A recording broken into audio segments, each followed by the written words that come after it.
Hi, friends. Welcome to Thursday Lenten Devotional.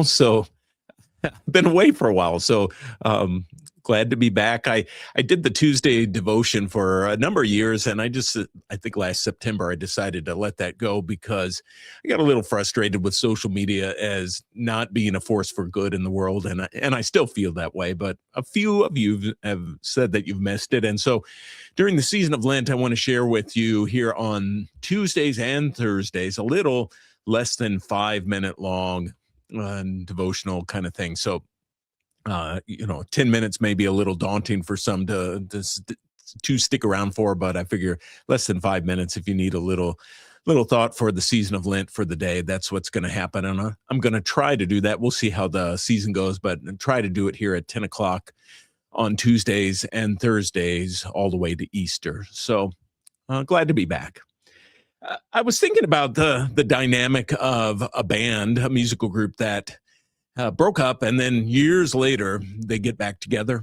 And we've all seen that, haven't we? Where they, for whatever reason, they decide to get back together and tour or do an album or whatever. And part of me is a little cynical about that. I say, well, it's just a money grab or whatever. But I realize that there may be, you know, people may say, hey, we still have good to share with the world, or we want to hear these songs again, or we want to be on a stage again together as a group. And that's not all bad. I mean, you can return to something that you have left.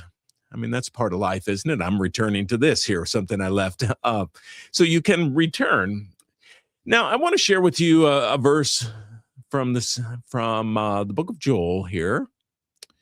This is from Joel 2. So this is kind of a classic Lenten kind of verse. So it says, "Yet even now, says the Lord, return to me with all your hearts, with fasting, with weeping, and with sorrow. Tear your hearts and not your clothes. Return to the Lord your God, for he is merciful and compassionate, very patient, full of faithful love, and ready to forgive." And that's Joel 2, 12 through 13 from the Common English Bible. I used to do hiking and backpacking, and more than once I experienced the dynamic of losing the trail. You're kind of hiking along, and maybe the trail isn't as well maintained, and you think it's going this way, and then after a while you're like, I don't think I'm on the trail anymore.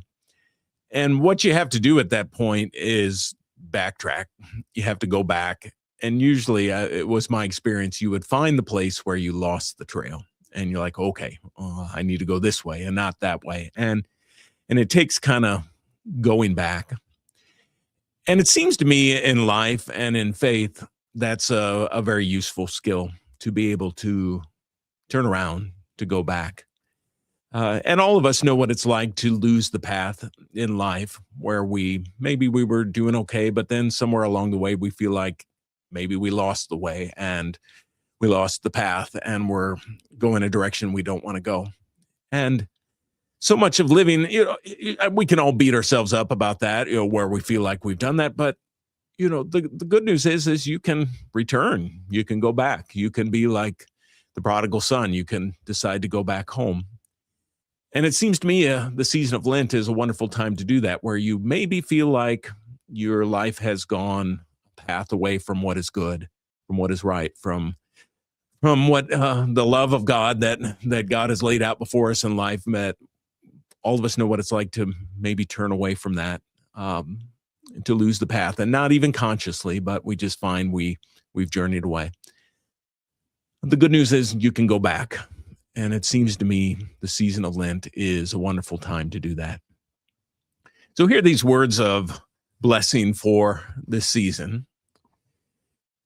May your internal compass hold true even when the trail goes cold. When the fog rolls in and the way forward feels like a guess, may you have the grace to pause, the courage to turn back, and the clarity to recognize the markers you left behind. You are never truly lost if you still have the strength to retrace your steps, onward or backward, until the path is yours again. May you find the path, and if you have to return to go back to find it, may you have the grace to do that. All right. Hopefully see you next Tuesday. So peace to you all. Thanks now.